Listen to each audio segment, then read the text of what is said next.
আজকে দেখলাম নতুন আরেক গুজব, সেটা হলো ওসমান হাদির চিকিৎসা সিঙ্গাপুরে হচ্ছে না, এখানে নাকি চিকিৎসকরা ব্যর্থ হয়েছেন, সুতরাং তাকে যুক্তরাজ্যের লন্ডন না কোথায় নিতে হবে, এরকম কিছু নিউজ আসতেছে। আসলে এরকম কিন্তু কোনো কিছু এখানে কোনো আলোচনা হয়নি। আর ওসমান হাদির জন্য দোয়া চাইয়া গোটা বাংলাদেশের সবাই ওসমান হাদির জন্য দোয়া করতেছে। এত সুন্দর ডাইরেক্ট কথা বলতো, এত হক কথা বলতো। তার মোনাজাতও আমি দেখছি। ছেলেটা কেমন আছে আমরা কেউ জানি না, তবে এটা জানি সে পুরাপুরি সুস্থ নয়, এমন একটা ক্রিটিক্যাল পর্যায়ে আছে। ডাক্তার পর্যন্ত বলেছে পুরো আশা করা যায় না। এমন অবস্থা আমরা আল্লাহর কাছে বলি ডাক্তার লাগবে না, আল্লাহ যদি ফিরিয়ে দেয় তাহলে আসবে। ধরে কোন ঠিক কি না? আল্লাহ ওসমান হাদিকে সুস্থ করে আবার বাংলার জমিনে কবুল করো। ধরে করো আমিন। সবাই বল আল্লাহুম্মা আমিন। একটু মনোযোগ দেন। আমি বলতেছিলাম ওই গাড়ির কথা বলতে গিয়ে নিয়ে গেছিলাম আপনাদের মসজিদে নামাজের কাছে, মনে আছে না আপনাদের? এখন ফাতেমা ঘুম থেকে চেতন পাওয়া দেখে হযরত আলী নিজে চেতন পাইছে তাহাজ্জুদের নামাজ আদায় করার জন্যে। তাহাজ্জুদের নামাজ আদায় করার পরে হযরত আলী যখন জুব্বা গায়ে দিয়ে মাথায় পাগড়ি পরে বাড়ি থেকে বের হচ্ছেন, ফাতেমার সামনে দাঁড়ায় বলে, আপনি আমার বাবার কাছে নাকি বলে আইছেন আজ থেকে ফজরের নামাজ পড়বেন না, তাহলে তাহাজ্জুদের নামাজ পড়ে আপনি কোথায় যাবেন? আলী মুচকি হাসের বলে, ফাতেমা তুমি কি বুঝবার পারতেছ না? এতদিন ভিতরে ঢুকে নামাজ পড়েছি, আজকে নিয়ত করেছি বাহির থেকে নামাজের দৃশ্যটা একটু দেখবার চাই। এতদিন ভিতরে ঢুকে নামাজ পড়ছি, আজকে বাহির থেকে নামাজের দৃশ্যটা দেখবার চাই। সঙ্গে সঙ্গে নবীর কলিজার টুকরা ফাতেমা মুচকি হাসতেছে, কারণ স্বামী যেই কথাটা বলেছে কথাটার মধ্যে গুরুত্ব আছে। এতদিন ভিতরে ঢুকে নামাজ পড়ছি, আজকে বাহির থেকে নামাজের দৃশ্যটা দেখতে চাই। আপনারা বলেন তো ভিতরে ঢুকে নামাজ পড়া মানে কি? ভিতরে ঢুকে নামাজ পড়া মানে কি? অনেকে মনে করতেছে হুজুর মসজিদের ভিতরে ঢুকে নামাজ পড়ছে। শুধু মসজিদের ভিতরে ঢুকলে নামাজ হবে না, নামাজের ভিতরে ঢোকা লাগবে। হাদিসে আছে বিস্তারিত, হুজুরি কলব ব্যতীত করছেন কালেও নামাজ তোর হবে না। তবে কেন গাও জুয়ারি মানুষকে দেখাও নামাজ পড়ি, ও তোমার সিদ্ধ বীজে সুফল ফলে না। আজ কেন নামাজের ভিতরে ঢুকতে পারলা না? আল্লাহ কয় নামাজের জোরে ফাহেশা কাজ যাবে দূরে, পাক কোরআনে রয়ে আছে ঘোষণা। এখন আকাম কুকাম নামাজ রোজা একসাথে বান্ধিয়া বোঝা, জাহান্নামে দিয়াছ রওয়ানা। আজ কেন আল্লাহর নামাজ ধরতে পারলা না? নামাজ খালি পড়লে হবে না, নামাজ ধরা লাগবে। দেখবেন অনেক লোক নামাজ পড়ে ঘুষ খায়, নামাজ পড়া সুদ খায়, নামাজ পড়া জমির আল ঠেলে, ছেলেরে বেশি সম্পদ দিয়ে মেয়ে ফাঁকি দেয়। এইরকম নামাজে আসে না নাই? ধরে কারণ আসে না নাই? একটু মনোযোগ দিয়ে শুনবেন। শুধু নামাজ পড়লে হবে, নামাজের ভিতরে ঢোকা লাগবে। আলী বলতেছেন, ফাতেমা এতদিন ভিতরে ঢুকে নামাজ পড়েছি, আজকে বাহির থেকে নামাজের দৃশ্যটা একটু দেখবার চাই। এখন স্বামীর মুখের উপর ফাতেমা কি করবে? হয়তো আলী হাব্বা জুব্বা পাগড়ি পরে যখন বাড়ি থেকে বের হলেন, মসজিদের চারিধার ঘুরতেছেন। মসজিদ নবীর চারিধার ঘুরতে গিয়ে হঠাৎ হযরত আলী দেখতে পায় হযরত আলীর বন্ধু আবু যর গিফারি মসজিদের বারান্দায় ফজরের 2 রাকাত সুন্নত নামাজ আদায় করতেছে। আপনারা বলেন তো সমস্ত সুন্নতের মধ্যে ফজরের 2 রাকাত সুন্নতের দাম কম না বেশি? সর্বসাকল্যে 12 রাকাত সুন্নত আপনাদের পড়া লাগবে। তার মধ্যে জোহরের নামাজের সুন্নত বেশি, 6 রাকাত। জোরে বলেন কয় রাকাত? সামনে 4 পিছনে 2। আপনার আসরের নামাজের কোনো সুন্নত পড়াই লাগবে এমন সুন্নত নাই। মাগরিবের পরে 2 রাকাত সুন্নত পড়া লাগবে, এশার নামাজের পরে 2 রাকাত সুন্নত, আর ফজরের আগে 2 রাকাত সুন্নত। রাসূল বলেছেন ফজরের 2 রাকাত সুন্নত হলো আসমান এবং জমিনের চাইতেও বেশি দাম। ধরে গান সুবহানাল্লাহ। দেখতেছে আবু যর গিফারি দরজা মসজিদের বারান্দায় ফজরের 2 রাকাত সুন্নত পড়তেছে। হযরত আলীর মন বলতেছে আমি না হয় ফজরের নামাজ পড়বো না, তাই বলে কি সুন্নত পড়বার পারবো না। এবার এক দৌড়ে গিয়ে আবু যর গিফারির কাছে দাঁড়াইয়া 2 রাকাত সুন্নত নামাজ আদায় করলো। আবু যর গিফারি কুনার খুঁতেতে বলতেছে, আলী ভাই আপনি তো নবীকে বললেন এশার নামাজের পরে আজ থেকে ফজরের নামাজ পড়বেন না, তাহলে কেন আবার মসজিদের বারান্দায়? আলী বলতেছে নামাজ দেখবার আইসা তোমার সুন্নত দেখে লোভ সামলাবার পারলাম না, যার কারণেই তো আমি ফজরের 2 রাকাত সুন্নত পড়লাম। ফজরের 2 রাকাত সুন্নত পড়লে কোনো সমস্যা নাই, কারণ নবীকে বলেছি ফজরের নামাজ পড়বো না, সুন্নত কি পড়া যাবে না। আবু যর গফারি মনে মনে চিন্তা করে যে সুন্নত দেখার পরে লোভ সামলাবার পারে নাই, সে ফরজ দেখার পরে লোভ সামলাবার পারবি? কি মনে হয় আপনাদের? কিছুক্ষণ পরে যখন ফজরের জামাতের সময় হয়ে গেল, এমন সময় পৃথিবীর শ্রেষ্ঠ মুয়াজ্জিন নাম হলো হজরত বেলাল আজান দেয়, মানুষ মুসল্লি হয়ে মসজিদ আসে আর আকামত দেয়। আকামত শব্দের অর্থ হলো দাঁড়ানো। ধরে কন কি? দাঁড়ানো। বিশেষ করে একই শব্দ দুইবার কয়। আহলে হাদিসরা কিন্তু আজানের শব্দ কতগুলো একবার কয়, কিন্তু কত কামাতের সালা কত কামাতের সালা এটা কিন্তু একবার কয় না। আজকে দেখলাম, আপনার খেয়াল করে দেখবেন, হাই আল্লাহ সালা একবার, হাই আল্লাহ ফালা একবার কয় কি কয় না? কিন্তু কত কামাতের সালা কত কামাতের সালা এইটা তো একবার কয় না, এটা দুইবার বলার কারণ হলো অবশ্যই নামাজ দাঁড়িয়ে গেছে, অবশ্যই নামাজ দাঁড়িয়ে গেছে। নামাজ যখন দাঁড়িয়ে যাবে তখন আর চেয়ারের মধ্যে বসে থাকা যাবে না ভাইজান, কারণ নামাজের ভিতরে এবং বাহিরে 13টা ফরজ। ধরে বলেন কয়টা ফরজ? তার মধ্যে একটা ফরজ হলো দাঁড়িয়ে নামাজ পড়া। আল্লাহ কোরআনে বলেছেন কুমু লিল্লাহি কানিতিন, যখন মুয়াজ্জিন আকামত শুরু করবে, কত কামাতিস সালাত যখন বলবে, তখন তোমাকে দাঁড়াতে হবে। তুমি যদি হাঁটে হাঁটে মসজিদের মধ্যে আসো তাহলে অবশ্যই তুমি দাঁড়াবার পারো, দাঁড়াবার না পারলে তুমি হাঁটে হাঁটে মসজিদে কেমনি আসলা? আর যখন হাঁটে হাঁটে মসজিদ আইছ তাহলে তুমি দাঁড়ানোর ক্ষমতা রাখছো, আর দাঁড়ানোর ক্ষমতা থাকা অবস্থায় বসে নামাজ পড়া যাবে না।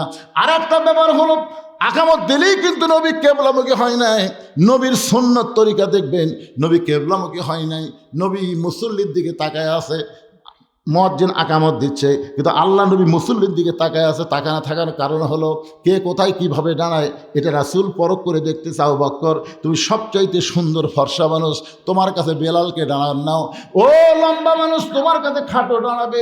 ও সুন্দর, তোমার কাছে অসুন্দর দাঁড়াবে। ধনীর কাছে গরিব দাঁড়াবে, এসপির কাছে চৌকিদার দাঁড়াবে, নেতার কাছে চামচা দাঁড়াবে, প্রধানমন্ত্রীর কাছে ফকিরও দাঁড়াবার পারবে। এটা আর কোনো জায়গায় না হলেও আওয়ামী লীগ, বিএনপি, জাতীয় পার্টি, জামাত মসজিদের মধ্যে যখন ঢুকবে তখন এক এক দল এক এক কাতার হবে না, সব দল ভাঙ্গা এক কাতার হওয়া লাগবে। তুমি বাড়িতে নামাজ পড়লে 1 গুণ সওয়াব পাইবা, কিন্তু মসজিদে যখন নামাজ পড়বা তখন আল্লাহ তোমাকে 27 গুণ সওয়াব দেবে। এই 27 গুণ সওয়াব পাওয়ার গেলে তোমাকে কাতার সোজা করে নামাজ পড়া লাগবে। তুমি যদি মসজিদের মধ্যে ঢুকে হ্যাঁকা ব্যাকা করে কাতার করো তাহলে কিন্তু 27 গুণ সওয়াব থেকে বঞ্চিত হবা। এজন্য পায়ের গোড়ালির সঙ্গে গোড়ালি মিল করে তোমাকে দাঁড়াতে হবে। এখন যেই ব্যক্তি চেয়ারের মধ্যে বসে গেছে ওই ব্যক্তির পায়ের গোড়ালির সঙ্গে আপনার গোড়ালি তো মিল পড়লো না, তাহলে কাতার সোজাও হলো না। আর কাতার যদি সোজা না হয় তাহলে 27 গুণ সওয়াব থেকে আপনি বঞ্চিত হয়ে গেলেন। এখন হয়তো বলবেন হুজুর, কোনো অসুস্থ মানুষ, কোনো দুর্বল মানুষ যে দাঁড়াবার পারে না, সে যদি চেয়ারত বসে নামাজ পড়ে তার নামাজ কি হবে না? ওটা সৌদি আরবে হবে। যারা হজ করবার গেছে তাদের তো সৌদি আরবে বাড়ি নাই, ওইখানে সে পারবে। আর সৌদি আরবে কাবাকে লক্ষ্য রেখে নামাজ পড়লেই হবে, কাতার সোজা করার কোনো দরকার। এই জন্য সৌদি আরবে চেয়ারত বসে অসুস্থ মানুষের হবে। কিন্তু বাংলাদেশে লা ইউকাল্লিফুল্লাহু নাফসান ইল্লা উসআহা, আল্লাহ কোরআনে বলেছেন তোমার কষ্ট হবে, এমন কিছু আমি আল্লাহ তোমাকে চাপাই দেই নাই। তুমি যৌবন বয়স সরকারি চাকরি করছো আলহামদুলিল্লাহ, বুড়া বয়সে আর চাকরি করা লাগবে না। বুড়া বয়সে তোমাকে পেনশন দেওয়া হবে। পেনশন মানে বসে থেকে তুমি বেতন পাবা। যারা যৌবন বয়সে 5 ওয়াক্ত নামাজ জামাতে আদায় করেছে, বুড়া বয়সে তাদের কষ্ট করে নামাজ মসজিদে জামাতের সঙ্গে পড়া লাগবে না। সে যেখানেই নামাজ পড়বে আল্লাহ পেনশনের সওয়াব দিয়া দিবে। কিন্তু যখন হচ্ছে চামড়া ঢিল তখন দিছে আল্লাহর সাথে মিল, মানে যৌবন বয়সে দেয়নি। রাসূল কি বলেছেন? 7 বছর থেকে নামাজের তালিম দাও, 10 বছর থেকে জোর করে ধরাও। কারু বাড়ি করে ধরাও না, জোর করে। কথা কন না কেন আপনারা? জোর করে ধরাও। যেই ব্যক্তি 10 বছর থেকে 5 ওয়াক্ত নামাজ জামাতে আদায় করছে, যেই ব্যক্তি সরকারি বয়স থেকে সরকারি চাকরি করছে, 60 বছর হওয়ার পরে সরকার দেখে আর কানে ঠিক মতো শোনে না, কলম ধরলে থরথর করে কাঁপে, চোখে ঠিক মতো দেখে না, চশমা লাগে ইনকে করে দেখে। তো সরকারের দয়া হচ্ছে, দয়া হয়ে বলতে বাবা তোকে চাকরি করার এই কান্দিস কা, আমি কথা শেষ করছি। যেই খানবার ধরে পাগলা, তুই বসা থেকে পেনশনে বেতন পাবো। তুই যৌবন হামাক দিছু, যৌবন সরকার দিছি, বুড়া বয়সে তোর বিপদ নাই তো? তোর সব দায়িত্ব সরকার নিবি। তো সরকার যদি যৌবন বয়সে সরকার দিলে দায়িত্ব নেয় তা আল্লাহ নিবি না? এর কথা কোন আল্লাহ নিবি না? যৌবন বয়সে যারা 5 ওয়াক্ত নামাজ জামাতে পড়ছে, বুড়া বয়সে যদি জামাতে পড়তে না পারে তো কি হয়েছে? আল্লাহ তো কোনোদিনও হাসন ময়দান বলবে না তোমার শৈশবকালের হিসাব দাও, বুড়াকালের হিসাব দাও, যৌবন বাদ দিলাম, এ কথা আল্লাহ বলবি? আল্লাহ বলবি শৈশবকাল লাগবি না, বুড়াকালও দরকার নেই, খালি যৌবনের হিসাব দিয়ে জান্নাতে যাও। আপনি যৌবনে মসজিদতি নেই, যৌবন খুঁজে দেখা গেল আপনি মসজিদত নেই, বুড়াকালে আপনি আসছেন মসজিদত সিয়াল্লিয়া, তাও আবার সিয়াল্লিয়া হচ্ছে 27 গুণ যারা পাবি তার খুব মাহরুম করবি। আমার কথা কি বুঝলেন? এখানে কোনো অন্য টেনশন, অন্য চিন্তা করবেন। আমার ভাই বাপজানকে আমি দেখলাম এক সাইডে সিয়ারত নামাজ পড়তেছে। আপনি পড়েন, সিয়ারত যদি পড়েন তাহলে কাতারের মধ্যে থাকেন না, কাতার ছাড়া পড়েন। অনেকের মন চাইতো মসজিদে নামাজ পড়বে, তাহলে আপনারা 27 গুণ সওয়াবের জন্য আপনারা নিয়ত করবেন আমাদের কাতারের জন্য কোনো সিয়ার না থাকে, যদি থাকে আপনি 27 গুণ পাবেন না। তাহলে আপনি আস্তে করে দ্বিতীয় কাতার দেন, দ্বিতীয় কাতারে কবি করে আমাদের কাতারের জন্য সিয়ার থাকে, আমরা তো 27 গুণ পাচ্ছি না, তাহলে তৃতীয় কাতার দেন। তৃতীয় কাতারে কবি কেরে এই সিয়ার যদি কাতারত থাকে তাহলে আমরাও তো 27 গুণ পাচ্ছি না, তাহলে চতুর্থ কাতারত দেন। এক সময় দেখা যাবে মসজিদ আছে সিয়ার নেই, জোরে কোন কথা ঠিক না? আল্লাহ তো কঠোর না, তো আল্লাহ কি কঠোর? না পারলে বসে থেকে পড়েন, বসে থেকে পড়েন, যদি না পারেন শুয়ে থেকে পড়েন, শুয়ে থেকেও যদি নামাজ পড়তে কষ্ট হয় ইশারা দিয়ে পড়েন, আপনি পড়েন, কিন্তু সব অবস্থায় জামাতে পড়া লাগবে না, একা পড়েন। আপনি অসুস্থ একা পড়েন। আল্লাহ কি খুব ধরবি নাকি? না, আল্লাহর দয়ার দিকে খেয়াল করবেন বাজান, আল্লাহর খালি মায়ের দিকে খেয়াল করলে হবে? আল্লাহর দয়া আছে না নাই? অবশ্যই সরকারের চাইতে আল্লাহর দয়া কম না বেশি? আপনারা যারা সিয়ারত বসেন তারা এক কাজ করবেন, আপনার নামাজের সময় দাঁড়িয়ে থাকবেন। নামাজের সময় আমার কথা শোনেন, দাঁড়ানো ফরজ, তাহলে আপনি দাঁড়াবেন, দাঁড়ায় থাকবেন। যখন রুকু সেজদা করতে আপনার কষ্ট হয় তখন আপনি সিয়ার ব্যবহার করবেন। আমার কথা কি বুঝতে পারলেন? হ্যাঁ, এতে কোনো সমস্যা নেই, এটা আপনি খেয়াল করবেন। আপনি দাঁড়ানোর সময় পায়ের গোড়ালির সঙ্গে গোড়ালি মিল করে সবাই দাঁড়াবে, হ্যাঁ ইনশাআল্লাহ। এখানে আর অন্য কোনো ভুল বুঝবেন না। একজন প্রশ্ন করছিল, উনি আমার হাত দিয়ে আমাকে বলছে যে আমি কিন্তু সিয়ারত পড়ি, কষ্ট নেন না। হ্যাঁ আচ্ছা ঠিক আছে, আচ্ছা ঠিক আছে। কি হলো?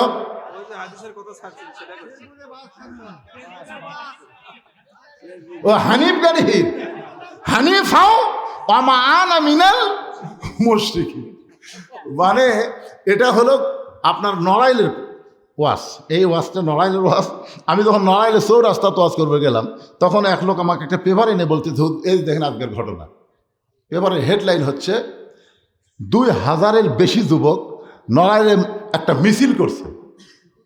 সেই মিছিলটা শব্দের অর্থ হলো রাজাকারের ফাঁসি চাই, রাজাকারের ফাঁসি চাই। ইমরান এই সরকার, একটা সরকার বানাছিল আপনাদের মনে আছে, ওরই নেতৃত্বে নড়াইলে একটা মিছিল করছে রাজাকারের ফাঁসি চাই। তো মিছিল যখন শেষ হয়েছে তখন 2 জন যুবক এক মোটর সাইকেল চড়ে বাড়ির দিকে যাচ্ছে। এক মুরব্বী থামায় বলতেছে, বাবা এত জোরে মোটর সাইকেল চালাচ্ছে, একটু খেয়াল করে চালাও। তখন কই, মুরব্বী আপনি বুড়া হচ্ছেন, আপনি খেয়াল করেন, আমাকে অত খেয়াল করা লাগবে। এরা কিছুক্ষণ আগে মিছিল করছে ফাঁসি চাই ফাঁসি চাই, রাস্তার মোটর সাইকেলে উঠতেছে, বুঝছেন? উত্তর দিক থেকে দক্ষিণ দিকে যাবি। ইতিমধ্যে হানিফ হাও আমা আনা মিনাল মুশরিকিন, মানে হানিফ গাড়ি আসতেছে, ওরা উঠতেছে, হানিফ মেরতেছে। একেবারে 2 ধ্বনি, হানিফ হাও আমা আনা মিনাল মুশরিকিন, 2 ধ্বনি শেষ। কি বুঝলেন? হানিফ গাড়ি চলতে চলতে যখন সিরাজগঞ্জ রোড ছাড়া যমুনা ব্রিজের দিকে যাচ্ছে, এমন সময় কন্ট্রাক্টর বলতে, ভাইজান আপনি হাতটা বাইরে দিচ্ছেন আবার ভিতরে ঢোকাচ্ছেন। আপনি কি জানেন একটা ট্রাকের সঙ্গে হাতটা বাঁচতে পারে, একটা বাসের সঙ্গে হাঁসটা বাঁচতে পারে, হাতটা আপনি ভিতরে রাখেন। এই ভাই সুন্দর করে আপনাকে বলেছে, আপনি কি লেখাপড়া জানেন না? ভাই জানি, ঠিকই মানি না, তাহলে হাতটা ভিতরে রাখেন। তখন রাগ করে বলতেছে, আমার হাত আমি রাখবো, যেখানে খুশি সেখানে রাখবো। এই যে এখন কতগুলো মিছিল বার করে, আমার ভোট আমি দিব, যাকে খুশি তাকে দিব। এইটা কোনো মুসলমানের কথা হতে পারে না। যাকে খুশি তাকে মুসলমান ভোট দেবে না, মুসলমান দেখে শুনে বুঝা ভোট দেবে। জোরে কোনো কথা ঠিক না? উনি এখন মিছিল করতেছে, আমার হাত আমি রাখবো, যেখানে খুশি সেখানে রাখবো। গাড়ির মধ্যে বসবি, গাড়ির নিয়ম কানুন মানবি না, তোর ইচ্ছা মতো স্বৈরাচার হয়ে চলবি। গাড়ি আস্তে আস্তে যমুনা নদীর কাছে যেই গেছে, ব্রিজের কাছে, তখন কন্ট্রাক্টর বলছে, ওস্তাদ গাড়ির ব্রেক হবে। ওস্তাদ ড্রাইভার বলতেছে, বগুড়া থেকে ছাড়ছে গাড়ি, ঢাকায় গিয়ে থামবে গাড়ি, মাঝখানে তো ব্রেক নাই। বগুড়া থেকে ছাড়ছে গাড়ি, ঢাকায় গিয়ে থামবে গাড়ি, মাঝখানে কি নাই? কন্ট্রাক্টর বলতেছে, ওস্তাদ একটাবার পিছন দিকে তাকায় দেখেন তো ব্রেক কে জন্য। ওস্তাদ তাকায় দেখে হাত খালি বের করতেছে, ঢুকাচ্ছে, বের করতেছে, ঢুকাচ্ছে, মাঝে মাঝে মাথাও বের করে পারছে। ওস্তাদ বলে, সহযাত্রী তোমার কাছে এরকম ব্যাসাইড একটা যাত্রী বসে আছে, তুমি কিছুই কওনি? সহযাত্রী বলতেছে, আমি বলছি, ও আমাকে বলছে জানি ঠিকই মানি না, মানার দল করি না, যারা মানবার করে তারা দেখতে পারি না। কে রে? কন্ট্রাক্টর, বগুড়া থেকে গাড়ি কন্ট্রাক্ট নিয়ে ঢাকা যাচ্ছে, আর তোমার গাড়ির যাত্রী এরকম হাত বার করতে, তার মাথা বার করতে, হাত ঢুকাই, তোমার কি করার কিছু নেই? বলে, স্যার আমিও কইছি, ও আমাকে রাগ করে বলতেছে আমার হাত আমি রাখবো, যেখানে খুশি সেখানে রাখবো, এখন বলেন আমি কি করব? ওস্তাদ বলতেছে, তাহলে একটা কাম করো, তোমরা গাড়ির যাত্রী ধরো, ধরো, 5-7 দুটা লাত্তি মারো, 5-7 দুটা লাত্তি মারা যমুনা নদীর মধ্যে ফেলে দাও। ইসলাম গাড়িতে ইমানের টিকিট নিয়ে চড়বে, কিন্তু ইসলাম গাড়ির নিয়ম কানুন মানবে না এমন ভণ্ড মুসলমানকে ইসলাম গাড়ি জান্নাতে নিয়ে যাবে না, মাঝখানে জাহান্নামত লাত্তি মেরা ফেলে দিবে। ধরে কোন কথা ঠিক না? আজকে যারা ইমানের টিকিট কাটছেন, মুসলমান যাত্রী হয়ে ইসলাম গাড়িতে চড়বার চান, আল্লাহর কোরআন নবীর বিধান অনুযায়ী চলার দরকার আছে না নাই? যদি না চলবার পারে তাহলে আর জান্নাতে যাবার পারবো না, জাহান্নামের আগুন আমাদের পড়তে হবে। আল্লাহর বান্দার একটু মনোযোগ দিয়ে শোনেন। কিছুক্ষণ পরে যখন হজরত বেলাল আকামত দিয়েছে, আকামতের মধ্যে যখন বলছে কদ কামাতিস সালাহ, কদ কামাতিস সালাহ, সঙ্গে সঙ্গে হজরত আলী কি হজরত আলী এক দৌড়ে গিয়ে সামনে কাতারে আবু বকর আর উমর, মাঝখানে হাত ঢুকাই দিয়ে সাড়া মারছে, হাত ঢুকাই দিয়ে সাড়া মারে আল্লাহু আকবার। আসলে কাতার যখন আমরা করব, পায়ের গোড়ালির সঙ্গে মিল করে কাতারের মধ্যে ফাঁক ফাঁক রাখা যাবে না, তবে কিন্তু আমরা যেভাবে দাঁড়াই 3টা জায়গায় ফাঁক রাখা যায় না। তার মধ্যে একটা হলো নামাজের কাতার যখন করবেন বেশি ফাঁক থোয়া যাবে না, তো এমন ফাঁক থসে রে ভাই। আজকে আপনাদের মসজিদে দেখলাম, আমি আগে বাড়ছি কিন্তু আগাই না, আমি যত আগে আমি আর আগে, তাহলে কেমনি হবে? হজরত আলী আবু বকর আর উমরের মাঝখানে হাত ঢুকাই দিয়ে চাঁড়া দেয় আল্লাহু আকবার। ফজরের নামাজের সালাম ফিরে আল্লাহ নবী যেই মাত্র মুসল্লির দিকে মুখ ঘুরাইছে, দেখতে পাই 3 রত্ন এক জায়গায়, 3টা রত্ন এক জায়গায়। কয় রত্ন? আবু বকর মুস্কি মুস্কি হাসতেছে, কারণ রাসূল আগে আউট করেছে, নামাজ যদি জান্নাতের জন্য হয় তাহলে আলী নামাজ বাদ দিবে, কিন্তু নামাজ যদি আল্লাহর জন্য হয় আলী গোটা দুনিয়া বাদ দিবে, কিন্তু একটা ওয়াক্ত নামাজ বাদ দিবে না। এ কথা আগেই রাসূল কাক বলছে মনে নেই? আপনাদের মনে নেই? আবু বকরকে বলছে। কিন্তু এখন আবু বকর দেখতেছে বাম পাশে হজরত আলী, রাসূল বলে আলী দাঁড়াও, সঙ্গে সঙ্গে হজরত আলী দাঁড়িয়ে বলতেছে, আল্লাহ রাসূল বলে, আলী রে তুমি না এশার নামাজের সময় আমারে কইলা আজ থেকে ফজরের নামাজ পড়বা না, আবার সামনে কাতারে তোমার দেখতে পাই। আলী বলতেছে, ইয়া রাসূলুল্লাহ বহু চেষ্টা করলাম নামাজ পড়বো না, বহু চেষ্টা করলাম নামাজ পড়বো না, কিন্তু আমি চেষ্টা করলে কি হবে? আমি নামাজ ছাড়বার চাইলে কি আল্লাহ তাআলা এমনভাবে আমার মধ্যে মহব্বত তৈরি করেছে, আমি নামাজ ছাড়তে চাইলে কি হবে? নামাজ আমাকে ছাড়ে না। আসুন, শয়তান যেন ধোঁকা দিবার না পারে। আল্লাহ বললেন, ওমান আহসানু কওলাম মিম্মান দাআ ইলাল্লাহ ওয়া আমিলা সলিহান ওয়া ক্বালা ইন্নানী মিনাল মুসলিমিন।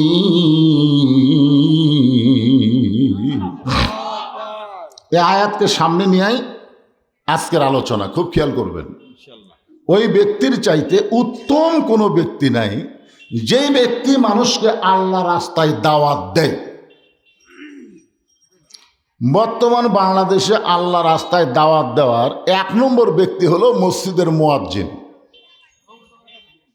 আপনারা বলেন তো, মসজিদের মুয়াজ্জিন মানুষকে কিসের জন্য ডাকে? কথা কয় না, হাইয়াল সালাহ হাইয়াল ফালাহ, বোঝেন না আপনারা? তাহলে আপনার বলেন তো মুয়াজ্জিনের চাইতে ভালো দাওয়াতকারী কে আছে? আপনার বলেন তো মুয়াজ্জিন আজান দেয় নামাজ পড়ে না, এরকম কোনো মুয়াজ্জিন আছে? কথা কয় না।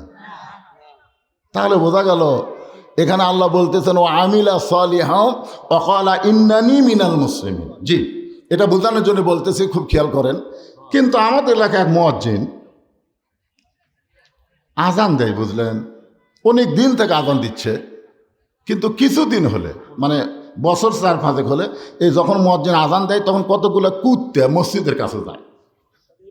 যতক্ষণ আজান চলে ততক্ষণ কুত্তা গেলে হু করে।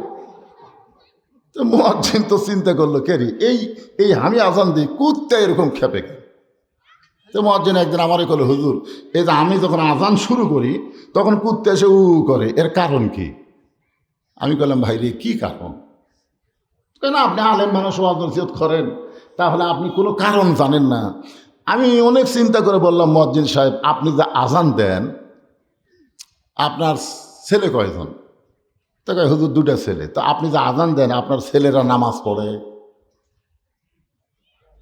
তখন বলতে যে হুজুর এই 2টাই শয়তান হুজুর, নামাজ পড়ে না। তা আমি কইলাম আল্লাহ কোরআনে বলেছেন কু আনফুসাকুম ওয়া আহলিকুম নারা, জাহান্নামের আগুন থেকে বাঁচবার গেলে একলা বাঁচলে হবে না, আহাল পরিবার নিয়ে বাঁচা লাগবে। তুমি নিজে আজান দাও তোমার বেটা নামাজ পড়ে না, এটা কুত্তের সহ্য হচ্ছে না। এই জন্য কুত্তা লোকমা দিচ্ছে, তোর এখন কি দিচ্ছে? খালি আজান দিলে হবে না, আজান দেওয়ার আগে আরে বাবা ইশারা দেখাম করো, তো ইশারা দেখাম করো, কোনো কথাবার্তা বলো না। এখন যে আয়াতে কারিমে তেলাওয়াত করলাম ওই ব্যক্তির চাইতে উত্তম কোনো ব্যক্তি নাই যে ব্যক্তি আল্লাহর রাস্তায় মানুষকে দাওয়াত দেয়। এরপরে বলতেছো আমিলা সালিহান। আপনারা বলেন তো পৃথিবীতে যত আমল আছে সবচাইতে ভালো আমল হলো মানুষকে আল্লাহ রাস্তায় ডাকা। ও আমিলুস সালিহা মানে নেক আমল। নেক আমলের মধ্যে 1 নম্বর আমল হলো আজান দেওয়া। আজান দেওয়া শুধু মসজিদে আজান দেওয়া না, অন্যায়ের বিরুদ্ধে আজান দেওয়া এটাও হলো নেক আমল। অন্যায়ের বিরুদ্ধে আজান দেওয়া। এখন হয়তো বলবেন হুজুর অন্যায়ের বিরুদ্ধে আজানটা কেমন? এই বক্তা এটি নাই, তোমরাই যদি আগে বসবার কও তোমরা হো হো করো তাহলে ওয়াজ হবে। যা কিছু হয় এটি স্লিপ লেগে দাও, কি করা লাগবে আমি অ্যাঙ্গেলে করতেছি, অসুবিধা কি? ফাঁকা জায়গা মানুষ চোখে থাকে না। ওই যে ছোটবেলা একটা গান শুনছিলাম, হাইরে কপাল মন্দ চোখ থাকিতে অন্ধ। এটা যদি খাওয়ার অনুষ্ঠান হতো, খাওয়ার অনুষ্ঠান যখন মানুষ বসায় আপনারা বলেন তো কোনোদিন বলা লাগে ভাই ওইদিকে ফাঁকাতে বসো, এই কথা বলা লাগে? ওই এমনি যে বসে ফাঁকত বসলেই খাবার পাওয়া যাবে। আর কোরআনের মাহফিল তুমি ফাঁক চোখত দেখো না। কানার ভাগ্যে ধন মিলে না, সামনে পড়ে আছে সোনা, কানা দেখতে পায় না, মাটি মনে করে ফাইলে দেয়, হাতে তুলে নেয় না। কানার ভাগ্যে ধন মিলে না। যাদের চোখ আছে যেখানে ফাঁকা সেখানে আপনারা বসবেন। কোরআনের মাহফিল তুইয়া মুয়া কোনো মাহফিল না, এটা হলো বেহেশতের বাগান, রিয়াজুল জান্নাহ। ধরে কোন সুবহানাল্লাহ। এখানে বসলে লাভ না লস? হ্যাঁ আপনারাই বসবেন। আর আপনাদের বলতেছি যাদের সামনে ফাঁকা আছে, এই দেখেন এই যে আমার এই ভাই দেখছেন স্যান্ডেল কোন জায়গায়? এই ভাই একটু খাড়াই থাকেন, থাকেন, আপনাকে দিয়ে ওয়াজ করতেছি। ওই ভাইয়ের স্যান্ডেল কোন জায়গায় দেখেন আপনারা? আচ্ছা স্যান্ডেল যদি হাতত থাকে তাহলে এই স্যান্ডেল নিয়ে আপনাদের মাথার উপর দিয়ে আসলো, স্যান্ডেল হাতত নিয়ে আপনাদের মাথার উপর দিয়ে আসলো না? তো আপনাদের দেহের মধ্যে সবচেয়ে দামি জায়গা কোনটা? পাও না মাথা? তাহলে পাও হলে তাও হতো, পাও নিয়ে যদি আসতো মাথার মধ্যে তাও হতো, কিন্তু পায়ের জুতারে তাহলে আপনার মাথার উপর দিয়ে জুতা নিয়ে আসলো, আপনার একটু শরম লাগলো না যে আমার মাথার উপর দিয়ে জুতি আসতেছে? ওই ফাঁকা যদি না থাকতো ওই ভাইকে ওখানে স্যান্ডেলে আসতে পারতো? ফাঁকা নেই, পিছনে বসতো। কিন্তু আপনারা ফাঁকা তো দেখেন, আপনার মধ্যে ফাঁকা থাকলে স্যান্ডেল দিয়ে কিন্তু আসবে। এই জন্য তার সামনে ফাঁকা আছে আর বলা যাবে না, এটাই শেয়ার চান্স। জিকির করেন আর সামনে চাপেন লা ইলাহা ইল্লাল্লাহ লা ইলাহা, মহব্বতে জিকির করার সামনে আসেন, লা ইলাহা ইল্লাল্লাহ। পাহাড় পর্বত নদ নদী এ নাম গাহে নিরবধি, পাহাড় পর্বত নদ নদী এ নাম গাহে নিরবধি, আমার আল্লাহ নামের এতই মধু, আল্লাহ নামের এতই জাদু, লুকিয়ে রাখছেন হে আল্লাহ লা ইলাহা। মহব্বতে সবাই বলেন, আল্লাহর জিকির করতে শরম কি, লা ইলাহা।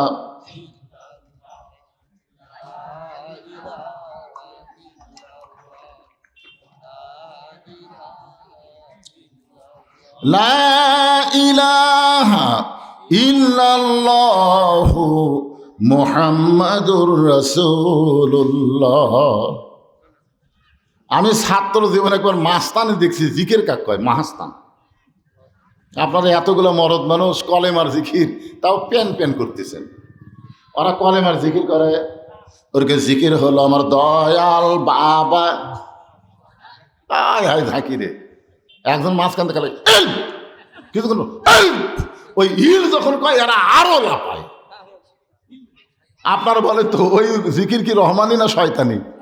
আর আপনার রহমতের আল্লাহর জিকির করতেছেন, বল নাই। আসেন, আল্লাহ বলতেছেন ওই ব্যক্তির চাইতে উত্তম কোনো ব্যক্তি নাই, যে ব্যক্তি আল্লাহ রাস্তায় মানুষকে দাওয়াত দেয়। শুধু দাওয়াত দেয় না, সে নিজে আমল করে। শুধু নিজে আমল করলে হবে না, সে মুসলমান হিসাবে জনগণের কাছে পরিচয় দেয়। সমস্যা হলো আমাদের বগুড়া সাতমাথায়, আপনি কোনোদিন সকালবেলা গেছেন বগুড়া সাতমাথা? সকালবেলা গিয়ে দেখবেন ওখানে কিছু লোক জিকির করে সাতমাথা। সে জিকিরটা এরকম ঢাকা ঢাকা ঢাকা ঢাকা ঢাকা ঢাকা ঢাকা ঢাকা ঢাকা ঢাকা ঢাকা ঢাকা জিকির করে। এমন ভাবে জিকির করতেছে, একজন আজকাল 16 ডিসেম্বর চলতেছে, তোর এখন কথা ঠিক কি না, একজন দৌড়ে এসে ওর হাত ধরা বলতেছে, এই রাজাকারের বাচ্চা, এই যে জিকির করতেছে ওর হাত ধরা কয় রাজাকারের বাচ্চা। তোকে ভাই আমি রাজাকারের বাচ্চা কেমনি হলাম? কে রে পাগল, বগুড়ার মাটিতে দাঁড়িয়ে তুই ঢাকার জিকির করিস কেন? জিকির যদি করবার থাক, বগুড়া বগুড়া বগুড়া বগুড়া বগুড়া বগুড়া জিকির কর। তুই বগুড়ার মাটিতে দাঁড়ায় ঢাকার জিকির করিস। আজকে যখন আমরা কোরআনের হক কথা বলি, মানুষকে দুনিয়া থেকে যখন জান্নাতে যাওয়ার কথা বলি, কিভাবে জান্নাতে যাওয়া যায়, তখন কতগুলো মানুষ বলে আমরা রাজাকার। ধরে খান কথা ঠিক কিনা? আপনি কি দুনিয়াতে থাকবেন? যেভাবে মশান লিচ্ছেন মনে হচ্ছে কি যেন করে ফেলে দিচ্ছেন। 16ই ডিসেম্বর যেভাবে নাচতেছেন, গান গাচ্ছেন, 16ই ডিসেম্বরকে বিজয় দিবস পালন করতেছেন। 16-এর বিজয় পালন করতে গিয়া আপনার ইমানের খবর কি একটা বড় খেয়াল করতেছেন না। এই যুবকেরা, মুরব্বী মানুষের কথা একটু মনোযোগ দিয়ে শোনো। আমরা স্বাধীনতার বিরুদ্ধে না, স্বাধীনতা মানে কি এইটাই তোমরা বোঝো না। একটু মনোযোগ দিয়ে শোনেন। লোকটা দৌড়ে এসে বলতেছে, রাজাকারের বাচ্চা, বগুড়ার মাটিতে বগুড়া বগুড়া জিকির করবি, ঢাকার জিকির করিস কেন? তখন বলতেছে যে ভাইজান, তোমার কথাও ঠিক আছে, আমার জিকিরও ঠিক আছে। তুমি বলতেছে এটা বগুড়া ঠিক, কিন্তু আমি যে ঢাকা ঢাকা জিকির করতেছি এটাও ঠিক। তখন বলে তুমি বগুড়ার মাঝে ঢাকার জিকির করো, এটা কেমনে ঠিক? বলে ওই যে তাকায় দেখো, ওই যে তাকায় দেখো, হানিফ নামে একটা গাড়ি আছে, ওই গাড়ির হলাম আমি হেল্পার। আমি ওই গাড়ির হলাম কি? হেল্পার। আমি ওই গাড়িতে যারা চড়বে, এ হানিফ গাড়ি তাকে বগুড়া থেকে ঢাকা পৌঁছায় দিবে। তুমি কি ঢাকার খবর জানো? খবর জানি, কিন্তু দেখিনি। ঢাকা বাংলাদেশের রাজধানী, কিন্তু দেখা হয়নি ভাইরে। তোমার কি দেখবার মন চায়? রাস্তা চিনি না। দেখবার মন চাই ঠিকই, কিন্তু আমি রাস্তা চিনি না, যাবো কেমনে? তখন কয় পাগলা, তোকে রাস্তা চেনা লাগবে না, তাহলে 1000 টাকা দিয়ে একটা টিকিট কর। 1000 টাকা দিয়ে টিকিট করে গাড়ির ভিতরে গিয়ে বস। ভিতরে গিয়ে বসা লাগবে। আমার কথা কি বুঝলেন? ভিতরে গিয়ে বসা লাগবে। 1000 টাকার একটা টিকিট করবি, গাড়ির ভিতরে গিয়ে বসবি, ওই গাড়ি তোকে বগুড়া থেকে ঢাকায় পৌঁছে দিবে। লোকটা বলতেছে এটা তো আমি জানি না ভাই রে, আমি না বুঝাই তোমাকে দোষ দিছি। ঠিক আছে, আমি মনে ভুলে গেছি, তোর কথা আমার রাগ নাই। তুই এখন 1000 টাকার টিকিট কর, ওই হানিফ গাড়ি গিয়ে বস যা, ওই গাড়ি তোকে ঢাকায় পৌঁছায় দিবে। আমি আপনাদের বলতেছি এই ওয়াজটাকেই অমান আহসান কওলাম মিম্মান দা ইলাল্লাহ, এটা বোঝানোর জন্য বলতেছি। মনে করেন ইসলাম হলো একটা গাড়ির নাম, মনে করেন, আমি কিন্তু বোঝানোর জন্য বলতেছি, মনে করেন ইসলাম হলো একটা গাড়ির নাম। ওই গাড়ির যারা যাত্রী হবে তারা হবে মুসলমান। যেরকম গাড়ির যারা যাত্রী হবে তারা কি? ওই গাড়িতে যারা চড়বে ইমানের টিকিট নিয়ে, যেরকম কিসের টিকিট নিয়ে? ইমানের টিকিট নিয়ে মুসলমান যাত্রী হয়ে ইসলাম গাড়িতে যারা চড়বে, ইসলাম গাড়ি চলতে চলতে তাকে জান্নাত নামক বাড়িতে পৌঁছাইয়া দিবে।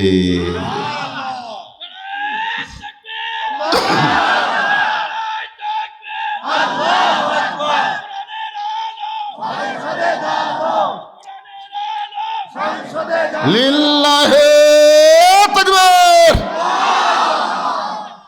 আমি কিন্তু বলেছি 1000 টাকার টিকিট নিয়ে হানিফ গাড়ির মধ্যে গিয়ে বসবা, হানিফ গাড়ি তোমাকে বগুড়া থেকে ঢাকায় পৌঁছায় দিবে। ইসলাম গাড়িতে চড়তে গেলে 1000 টাকা লাগবে না, ইমানের টিকিট লাগবে। ইমানের যখন টিকিট কাটবেন তখন আপনি যাত্রী, আপনার নাম হবে মুসলমান। যেরকম নাম কি হবে?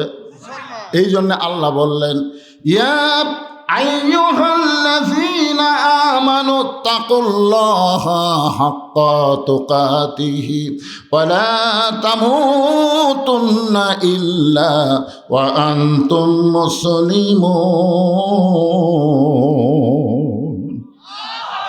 ওই লোকটা 1000 টাকার টিকিট কেটে হানিফ গাড়ির জানলার ধারে বসে গেছে।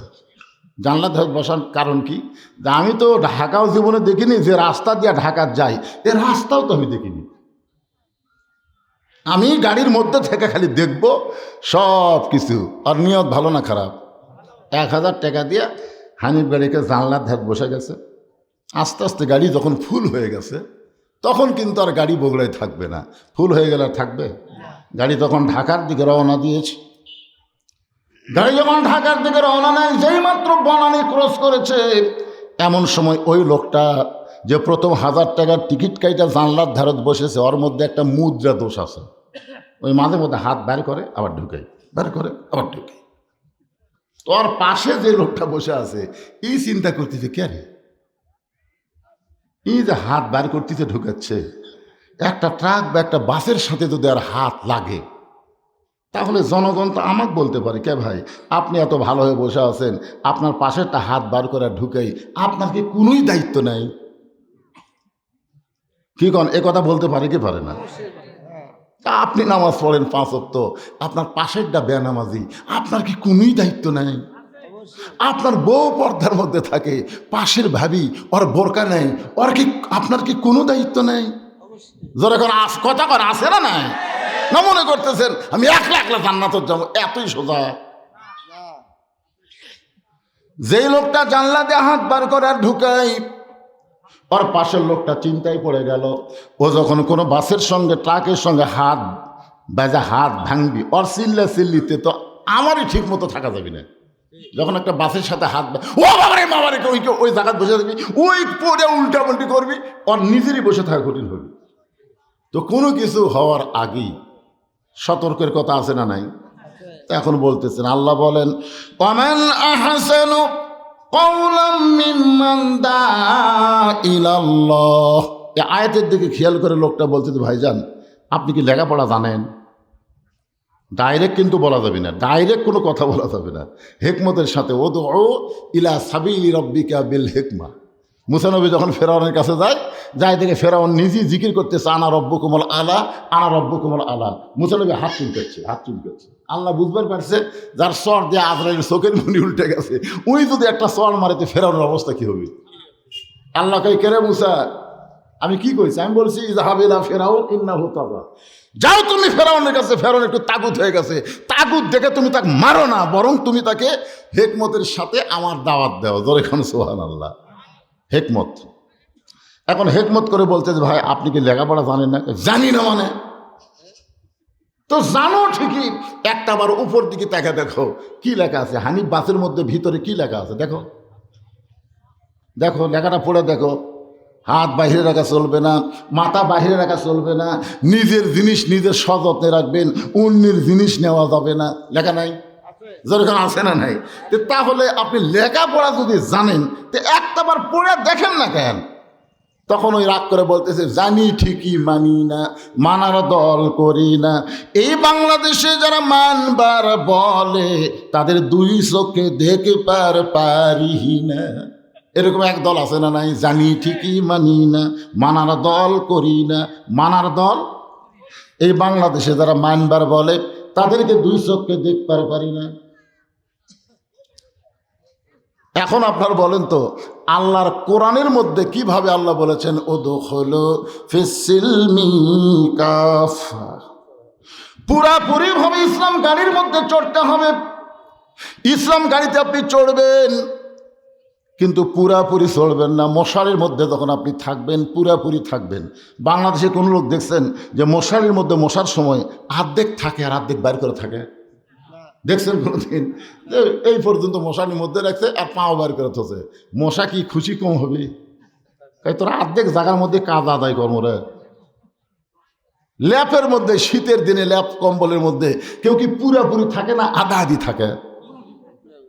যখন আপনাকে কেউ দাওয়াত দেয় আপনি তখন পুরা পেটি খান না অর্ধেক পেটি খান? আপনি যখন কোনো কাপড় পরেন অর্ধেক পরেন না পুরাই পরেন? তো সব জায়গাতে আপনি পুরাপুরি আছেন, কিন্তু ইসলামের ব্যাপারে আপনি পুরাপুরি নাই কেন? যেখানে আল্লাহ বলতেছেন পুরাপুরি উদখুলু ফিস-সিলমি কাফা, কাফা শব্দের অর্থ কি আধা আধি না পুরাপুরি?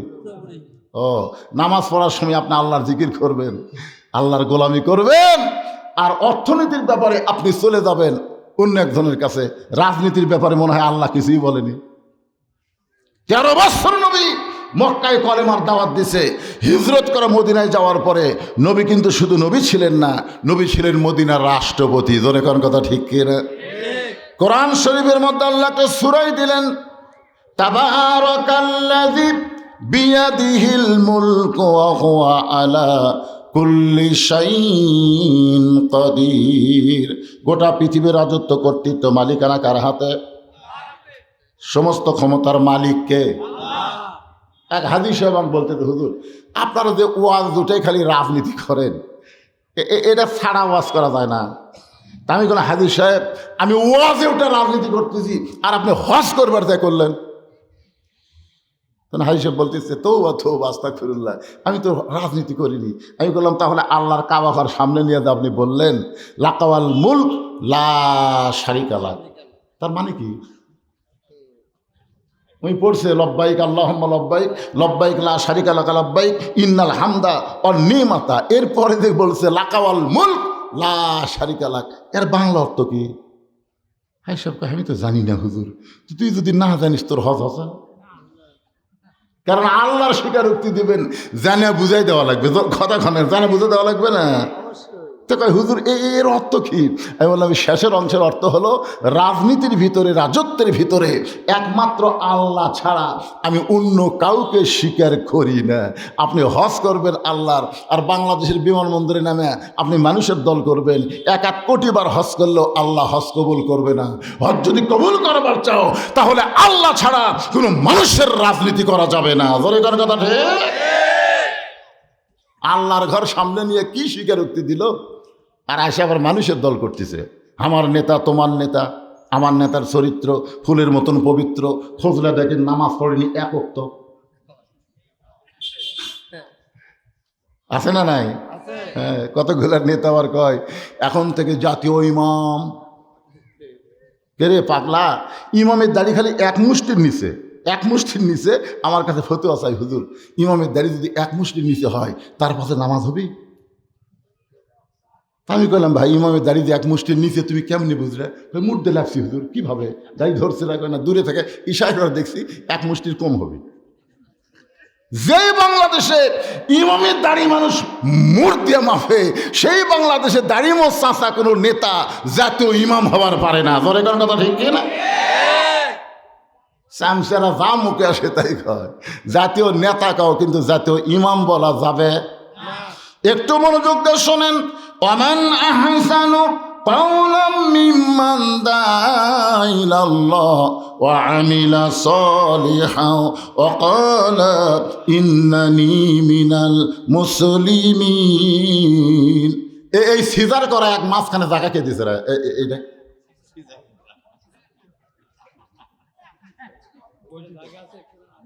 শোনেন, সিজার করা বাচ্চারা হচ্ছে অস্থির। অস্থির বাচ্চা হওয়ার কারণ হলো ডাক্তার পেট কাটা দেখে আর ঘুমই ভাঙেনি। তো ঘুম না ভাঙ্গা ছেলে কি করবি, তখন ওই পেটের মধ্যে বাড়ি করে এইরকম একটা ঝাঁকি দেয়, বুঝলেন, এরকম মাথার উপর একটা ঘুরেন দেয়, ওই ঘুরানের চোটে করে কান্দা ওঠে। আর মাথার যে ঝাঁকি খায়, এই ঝাঁকির চোটে দুনিয়াতে এসে এই মোবাইল ছাড়া ভাত খায় না, মোবাইল ছাড়া ওই কান্না থামায় না, ওই এক জায়গায় বেশিক্ষণ থাকতেও পারে না। এই সিজার করা বাচ্চারা হলো এইরকম। আচ্ছা, এক মাঝখান থেকে ওটা লিখে এখন মানুষ জায়গাই পাচ্ছে না, ওই আবার মাঝখান থেকে উঠতেছে। আর সাফান যাবে না, যা হয়েছে আপনার ডাঁড়ে থেকে শোনেন। এবার আসেন মূল আলোচনায়। লোকটা বলতে যে ভাইজান, আমি আপনাকে সতর্ক করলাম যে লেখাটা আপনি পড়েছেন ওই লেখার মধ্যে খেয়াল করে দেখেন, হাত বাহিরে রাখা, মাথা বাহিরে রাখা যাবে, নিজের জিনিস নিজের সযত্নে রাখবেন, অন্যের জিনিস নেওয়া যাবে না।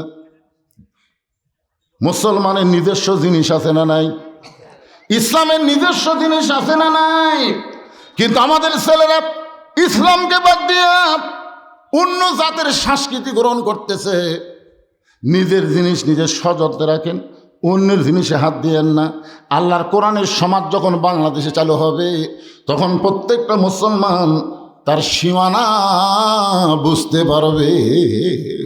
আপনারা বলেন তো, আমাদের একটা নিজস্ব সীমানা আছে না নাই? হ্যাঁ, এই কোরআনের আইন চালু হোক, এই কোরআন বাংলাদেশের শুধু মাহফিলে না, সংসদে আল্লাহর কোরআন যাক, তখন প্রত্যেকটা মুসলমান তার নিজস্ব সীমানার মধ্যে প্র্যাকটিস করবে, অন্যের সীমানার মধ্যে ঢুকবেই না। অন্যের সীমানা গেলেই আবার ব্যাক করবে। নিজের সীমানা কি? মন একটা যুক্তি দিয়ে বুঝাচ্ছি, এই পকেট হলো আমার সীমানা, আমি 10 বার পকেটে হাত দেবো। অনেকে বলবে হুজুর একটা দোষ আছে, খালি বারবার পকেটে হাত দেয়, এছাড়া কিছুই বলবি না, কারণ আমার সীমানার মধ্যেই তো আমি প্র্যাকটিস করতেছি। কিন্তু এই হাত খালি এই সীমানাত গেলি, এই নিজের সীমানা হলো আমার বউ। আমি একবার দেখবো, 1000 বার দেখবো, যতবার দেখবো মহব্বত করে দেখলে সোয়াব না পাপ। কিন্তু শালি হলো সীমানার বাইরে। আজকে বাংলাদেশের সব কিছু আল্লাহ দিছে, তারপরেও কতকগুলো ছেলেরা ভারত নিয়ে পড়ে আছে। জোরে কর কথা, ঠিক কথা বলেন না কেন? ভারত নিয়ে পড়ে আছে, আর ভারত গরম আঙ্গুল দেখায়। এই কিছুদিন আগে ভারতের এক উগ্রমন্ত্রী একটা বিবৃতি দিছে, যে হারে বাংলাদেশে মৌলবাদী বাড়তেছে, যে হারে বাংলার মুসলমানরা আল্লাহর কোরআন করতেছে, আল কোরআনের আলো সংসদে জ্বালো, এরা তো জানে না। ওই উগ্রমন্ত্রী বলতেছে, এরা তো জানে না 3 দিকে ভারত, একদিকে সাগর। একবার যদি ভারত আক্রমণ করে, এই মৌলবাদী টুপিওয়ালারা সাগরের যা চুবড়ে মরবে। এই কথা বলেছে, আমি ফেসবুকে স্ট্যাটাস দিয়েছি। মালওয়ানের জাত, তুই মুসানবিক চিনিস? এই মালওয়ানের বাচ্চা, মুসানবিক চিনিস? 3 দিকে ফেরাউন অ্যাটাক করেছে, একদিকে সাগর। আল্লাহ মুসা নবীর জন্য সাগরকে যদি 12 লাইন রাস্তা বানায় দেয়, আমাদের সে আল্লাহ এখন আছে না নাই? এখন আছে না নাই? আমাদেরকে আল্লাহ সাগর বানাবে রাস্তা, আর তোমরা মালওয়ানের বাচ্চারা ধরবার যাবো, ফেরাউনের মতন সুবরান খাবো। জোরে কর কথা, ঠিক? আর একজন বলে আমাদের হাতে পারমাণবিক অস্ত্র আছে, সে আছে। আমি ফেসবুকে স্ট্যাটাস দিলাম, নমরুদের হাতেও আগুনের চুলা ছিল। জোরে কোন কথা, ঠিক না? নমরুদের হাতেও আগুনের চুলা ছিল, আগুন জ্বালাইছিল, কিন্তু পুড়ানোর ক্ষমতা নমরুদের হাতে থাকে না, পুড়ানোর ক্ষমতা থাকে আল্লাহর হাতে। জোরে কোন কথা, ঠিক না? নাসরুম মিনাল্লাহি ফাতহুন কারীব ওয়াবাশশিরিল মুমিনিন। আসলে লাগবেই না, ভারত কিছুই করে পারবে না। একটু হুম করতেছে, বুঝলেন? খালি একটু হুঙ্কার মারতেছে। একসময় বলছিল পেঁয়াজ দেবো না, আলু দেবো না, চিনি দেবো না। আমরা বলছিলাম দরকার নাই, আমরা ফালিয়াবুদু রব্ব হাযাল বাইত আল্লাযী আত'আমাহুম মিন জু'ইন ওয়া আমানাহুম মিন খাউফ। আমরা ওই ঘরের মালিকের গোলামি করব, নামাজ পড়ব, তোমাদের কোনো খাদ্য লাগবে না, রেজেক লাগবে না, আল্লাহ তাআলাই রেজেকের পেরেশানি আমাদের থেকে দূর করে দিবে। ওয়া আমানাহুম মিন খাউফ, তোমাদের পারমাণবিক বোমা, হাইড্রোজেন বোমা আমাদের কোনোই ক্ষতি করতে পারবে না। ইমানদারকে পুরোপুরি নিরাপত্তা আমার আল্লাহ দিয়ে দিবে। ধরে কোন কথা ঠিক কি না? দেখতেছে, জানি ঠিকই, মানি না, মানার দল করি না, যারা মানবার কয় তার খুব দেখবারও পারি না। গাড়ি কিন্তু চলতে চলতে শেরপুর পার হয়ে গেছে। ধরে কোন গাড়ি কি থামে থাকবি? ওই হাত বার করে আবার ঢুকে, এই খালি চুমকা চুমকা ওঠে। কি এক বেজাতির কাছে বসলাম রে, বাইর করে আর ঢুকাই। ইতিমধ্যে গাড়ির কন্ট্রাক্টর, এই গাড়ি কিন্তু একটা কন্ট্রাক্টর আছে, কন্ট্রাক্টর এসে বলতে পারে, ভাই তোমার কাছে এরকম একটা বেসাইদা লোক বসে আছে, হাত বার করে আর ঢুকাই, তুমি কিছুই কও না, কিছুই তুমি কও না। কয় কি যে কন ভাই, কমপক্ষে 5 বার কষি, কমপক্ষে 5 বার কষি, কমপক্ষে 5 বার আজান দেয়। প্রত্যেকটা গ্রামে কমপক্ষে কতবার দেয়? কথা কয় না কেন, 5 বার দেয়। কমপক্ষে 5 বার কষি। ওই কুতি উত্তরে কয়, জানি ঠিকই, মানি না, মানার দল করি না, যারা মানবার কয় তার 2 চোখকে দেখতে পারি না। আমি তখন থেকে নিয়ত করছি, আর হাত ভাঙলি ভালো, আর হাত খালি একবার ভাঙ্গুক, তারপর আমার কথার গুরুত্ব বুঝবি। আমি এখন উল্টা দোয়া করতেছি, ভাঙ্গুক ভাঙ্গুক। আগে নিয়ত করছিলাম বাসুক বাসুক, কিন্তু আমার কলজা রাগ ধরে গেছে, এখন ভাঙ্গুক। কন্ট্রাক্টর বলতেছে, তুমি হিংসা নিয়ে দাওয়াত দিলে হবে, তাই যেভাবে দাওয়াত দেওয়া দরকার সেইভাবে দিবার পারো নাই। বলে ভাই দাওয়াত কিভাবে দেওয়া লাগবে? বলে তুমি ডাইরেক্ট দাওয়াত দিছো, ডাইরেক্ট দাওয়াত এখন চলবে না, এখন উদউ ইলা সাবিলি রাব্বিকা বিল হিকমা, জোরে কোন সুবহানাল্লাহ, মাউইজাতিল লিল হাসানা, সুন্দর ভাষায় বলা লাগবে। প্রতিদিন বলছে চলো মসজিদে যাই, ওই রাগ করে কই তুই নামাজ পড়েও যা, আমি না পড়েও তাই।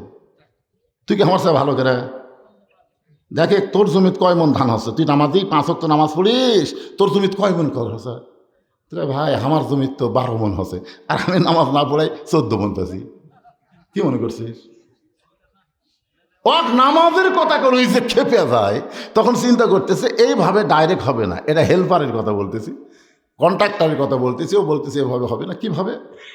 তা আপনাদের পাশেই যে বাজার, মনে করেন কি 7 গ্রাম বাজার, তো এই লোকটাকে আপনি দেখতেছেন 7 গ্রাম বাজারে 3টার সময় ঘুরতেছে, ওই বেনামাজি, আপনি দৌড়ে হাত ধরছেন, ভাই এখন কোন নামাজ?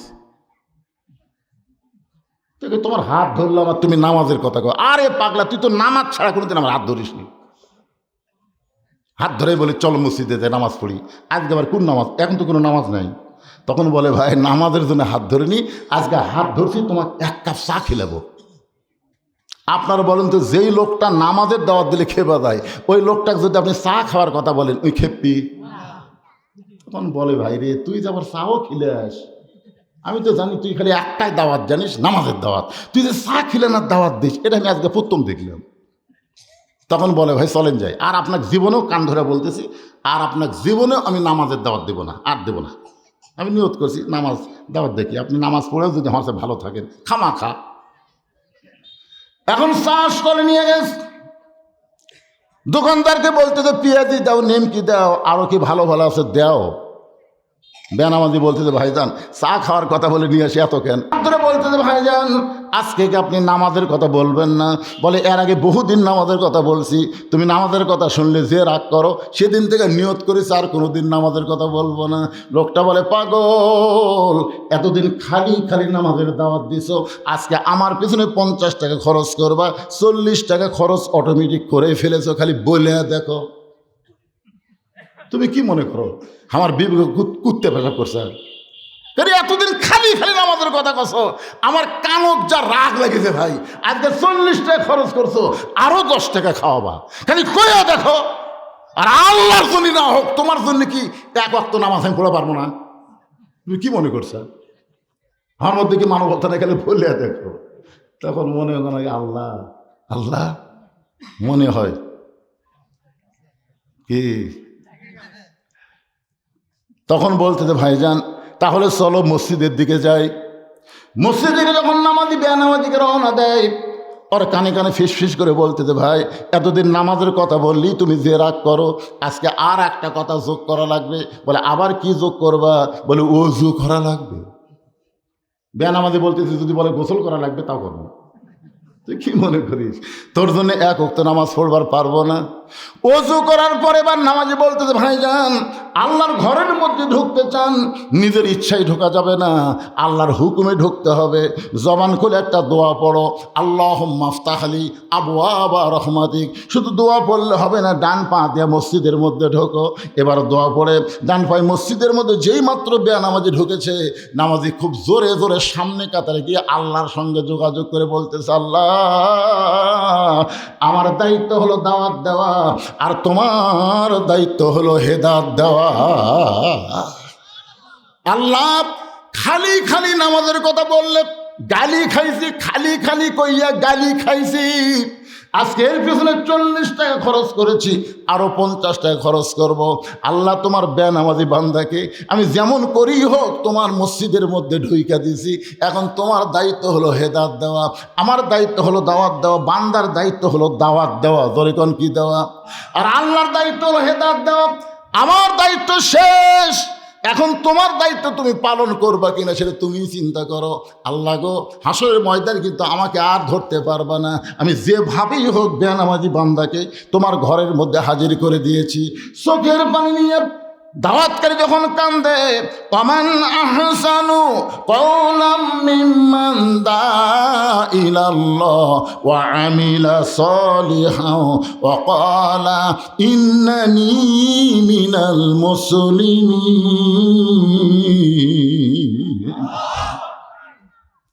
আসরের নামাজ, কোন নামাজ? আসরের নামাজ। এখানে আল্লাহর কাছে বারবার বলতেছে, আল্লাহ আল্লাহ আমার কাম কিন্তু শেষ, তুমি তো আমার ধরবে আর পারবে না, কারণ আমার দায়িত্বই শেষ। আমার দায়িত্ব হলো দাওয়াত দেওয়া, আর তোমার দায়িত্ব হলো হেদায়েত দেওয়া। এমন দোয়া করা করছে, আপনি বলেন তো দোয়া খালি করছে না কাম করছে? কাম করার পরে তারপরে দোয়া, এ দোয়াটা আল্লাহ কবুল করছে। নামাজ শেষ হয়ে গেলে বলতেছে ভাইজান ভাইজান 10 টাকা কিন্তু বাকি আছে, 40 টাকা খাওয়াছি ভাই, এখনো 10 টাকা বাকি আছে, চলেন যাই। ওই ওঠে না, চলেন ভাই। আরে পাগল, এত বাড়াবাড়ি করিস করে। নামাজি কয় কি রে ভাই, আরে নামাজের মধ্যে যে এমন শান্তি জীবনে কোনোদিন বুঝিনি রে। আপনার বলেন তো নামাজের মধ্যে শান্তি আছে না নাই? কেমন শান্তি? আল্লাহ কেন বললেন ইন্না সালাতি ওয়া নুসুকি ওয়া মাহইয়ায়া ওয়া মামাতি লিল্লাহি রাব্বিল আলামিন। আপনারা বলেন তো নামাজ কার জন্যে? সবাই বলেন, এটা কি আমার কথা না আল্লাহর কোরআনের কথা? নামাজ কার জন্যে? কুরবানি কার জন্যে? বেঁচে থাকা কার জন্যে? মরে যাওয়া কার জন্যে? এখানে আল্লাহ 4টা কথা বলেছেন, এই 4টাই হলো আল্লাহর জন্যে। আমরা অনেক মানুষ কিন্তু নামাজ পড়া জান্নাত চাই, নামাজ পড়ে দোয়া করে আল্লাহুম্মা ইন্না নাসআলুকাল জান্নাতা নাউযু বিকা মিনান নাহার। এইটা বোঝানোর জন্য একটা হাদিস এবং ঘটনা আপনাদের সামনে নকল করতেছি। হযরত আলী রাদিয়াল্লাহু তাআলা আনহু ঈশার নামাজ পড়ার পরে আল্লাহ রাসূলকে বললেন, ইয়া রাসূলুল্লাহ, এই দুনিয়াতে 10 জনকে জান্নাতের সুসংবাদ দেওয়া হয়েছে। সবাই তো জান্নাত পাবে, নবীর সাহাবীরা সবাই কি পাবে? জান্নাত পাবে। রাদিয়াল্লাহু আনহুম ওয়া রাদু আন যালিকা লিমান খাশিয়া রাব্বা। আল্লাহ কোরআনের মধ্যে বলেছেন রাদিয়াল্লাহু তাআলা আনহু যাদের পিছনে আছে তাদেরকে আল্লাহ শুধু জান্নাতে দিবে না, তাদেরকে বিনা হিসাবে জান্নাত দিয়ে দিবে। জোরে কোন সুবহানাল্লাহ। তাহলে নবীর প্রত্যেকটা সাহাবীরাই কি? এরপরও 10টা কথা আছে না নাই? 10টার কথা আছে না নাই? 1 নম্বর কে আবু বকর, 2 নম্বর হলো ওমর, 3 নম্বর হলো ওসমান, 4 নম্বর হযরত আলী, 5 নম্বর আব্দুর রহমান ইবনে আওফ, 6 নম্বর হলো জুবাইর, 7 নম্বর তালহা, 8 নম্বর সাদ ইবনে আবি ওয়াক্কাস, 9 নম্বর হলো আবু সাইদ, আর 10 নম্বর হলো ওবাদা ইবনুল জাররাহ। এই 10 জনই হলেন আশারে মুবাশশারা। আশারে মুবাশশারা মানে এই 10 জনকে জান্নাতের সুসংবাদ দেওয়া হয়েছে। সুবহানাল্লাহ না কেন? তো হযরত আলী ঈশার নামাজ পড়ার পরে বলতেছি, ইয়া রাসূলুল্লাহ, জান্নাতের সুসংবাদ প্রাপ্ত 10 জন সাহাবীর মধ্যে আমি আছি। আপনার কোন তা আলী কি মূর্খ না জ্ঞানী? তো রাসূল বলতেছে, আলী তুমি নাই, তুমি কি তোমার নাম শোনোনি? তুমি তো 4 নম্বরে আসো। আলী বলতেছে, হুজুর আমি যদি জান্নাতের সার্টিফিকেট পাওয়া 4 নম্বর ব্যক্তি হই, এখন থেকে যদি আমি নামাজ না পড়ি, মানে জান্নাতের সার্টিফিকেট পেয়ে গেছি, এখন থেকে যদি আমি নামাজ না পড়ি, এরপরেও কি আল্লাহ আমাকে জান্নাত দিবে? তখন আল্লাহ রাসূল একটু মুচকি হাসিতে বলেন, আলী তুমি যদি নামাজ বাদ দাও, আল্লাহ তোমাকে জান্নাত থেকে বাদ দিবে না। সুবহানাল্লাহ। আলী বলছে যে হুজুর 5 ওয়াক্ত নামাজের মধ্যে এই ফজরের নামাজ আমার খুবই কষ্ট লাগে। 5 ওয়াক্ত নামাজের মধ্যে কোন নামাজ কষ্ট লাগে? ফজরের নামাজ কষ্ট লাগে। আজ থেকে যদি আমি ফজরের নামাজ বাদ দেই, এরপরেও কি আল্লাহ আমাকে জান্নাত দিবে? আল্লাহ রাসূল বলে, আলী শুধু ফজর বাদ না, তুমি সব যদি বাদ দাও, এরপরে আল্লাহ তোমাকে জান্নাত থেকে বাদ দিবে না। যাও। হয়তো আলী বলছে যে হুজুর একদিনে তো আর সব বাদ দেওয়া যাবে না, আজ থেকে ফজরই বাদ দেওয়ার নিয়ত করে বের হলাম। এই কথা বলে যখন আলী চলে যাচ্ছে, আবু বকর বলে, ইয়া রাসূলুল্লাহ, হযরত আলী এত বড় বেয়াদবি করলো আর আপনি কিছুই বললেন না, আপনি কিছুই বললেন না। রাসূল বললেন, আবু বকর, নামাজ যদি জান্নাতের জন্য হয় তাহলে আলী নামাজ বাদ দিবার পারবে, আর নামাজ যদি আল্লাহর জন্য হয় আলী গোটা দুনিয়া বাদ দেবে, কিন্তু 1 ওয়াক্ত নামাজ বাদ দিবে না। আপনার বলেন তো নামাজ কার জন্যে? যে আয়াতে কারিমা তেলাওয়াত করলাম, এখানে আল্লাহ বলতেছেন, ইন্না সালাতি ওয়া নুসুকি ওয়া মাহইয়ায়া ওয়া মামাতি লিল্লাহি রাব্বিল আলামিন। এশার নামাজ পড়ে হযরত আলী চলে আসলেন বাড়িতে। বাড়ির দরজায় প্রতিদিন হযরত আলী সালাম দেয়। আল্লাহ রাসূল বলেছেন, তোমরা যখন বাড়িতে যাবে, ওই বাড়ির দরজা বরাবর তোমরা সালাম দিবে। যদি সালামের উত্তর নাও পাও, তারপরে বাড়ির উপরে আল্লাহ রহমত বর্ষণ করবে। আপনারা বলেন তো, আমরা কবরের পাশে দিয়ে যখন যাই, সালাম পাওয়ার নিয়তে দেই, কথা কয় সালাম পাওয়ার নিয়তে দেই। আচ্ছা, যদি কেউ উত্তর দেয়, তাহলে আপনার গতি কেমন হবে? না, সালাম দেওয়া কি কথা কয় না, বারে সালাম দেওয়া কি উত্তর দেওয়া কি? এখন তো গোরস্থানে আপনি সালাম দিচ্ছেন, যদি উত্তর পাওয়ার নিয়তে দেন, আর একটা মরা মানুষ যদি বলে ওয়ালাইকুম আসসালাম, মানুষেরই থাকবি না, 80 মাইল বেগে দৌড়াবি ভাই। এরপরে আমরা সালাম দেই। সালাম একটা দোয়ার নাম। আল্লাহ রাসূল বলেছেন, কোনো বাড়ির দরজায় যখন যাবে, কলিং বেলে চাপনে দিয়ে দরজা ধাক্কা ধাক্কি না করে সর্বপ্রথম একটা সুন্নত হলো, আসসালামু আলাইকুম ইয়া আহলাল বাইত। এই বাড়ির মধ্যে যারা আছো সকলের প্রতি আল্লাহ রহমত বর্ষিত হোক, জোরে কোন সুবহানাল্লাহ। হযরত আলী প্রতিদিন সালাম দেয়, কিন্তু আজকে ফজরের নামাজ বাদ দেওয়ার কথা বলে চলে এসেছে, এই কারণে সালামের কথা আর মনেই নেই। আল্লাহ কি করতেছে দেখেন, আল্লাহর শিক্ষা। ফজর নামাজ পড়বি না এই কথা বলে যাচ্ছে, বাড়ির দরজাতে এসে সালাম দেওয়ার কথাই মনে নেই। রহমত বাড়তিছে না কমতিছে? হাসান হোসেনের মা, দরজা খোলো। এবার নবীর কলিজার টুকরা ফাতেমা দরজা এসে বলতেছে, আসসালামু আলাইকুম। আলী চমকে করছে, কে রে, আমার মনে নাই। ফাতেমা বলেছে আসসালামু আলাইকুম, উত্তর দেন। এবার হযরত আলী উত্তর দিলেন, ওয়া আলাইকুম আসসালাম। ওগো ফাতেমা, এতদিন ফজরের নামাজ নিয়ে বড় টেনশনে থাকতাম, আজ থেকে আর ফজর পড়া লাগবে না, আমি ঘুমিয়ে যাব, তুমি যেন বেলাল আজান দিলে আমাকে ঘুম থেকে ডাক না দাও। ফাতেমা মুস্কি মুস্কি হাসতেছে, সুবহানাল্লাহ কোন। ফাতেমা মুস্কি মুস্কি হাসার কারণ হলো, যে ব্যক্তি তাহাজ্জুদের নামাজ কোনোদিন বাদ দেয় না, আর সেই ব্যক্তি ফজরের নামাজ আজ থেকে পড়বে না, এ কথা যতই মুখে বলুক বিশ্বাস করা যায় না।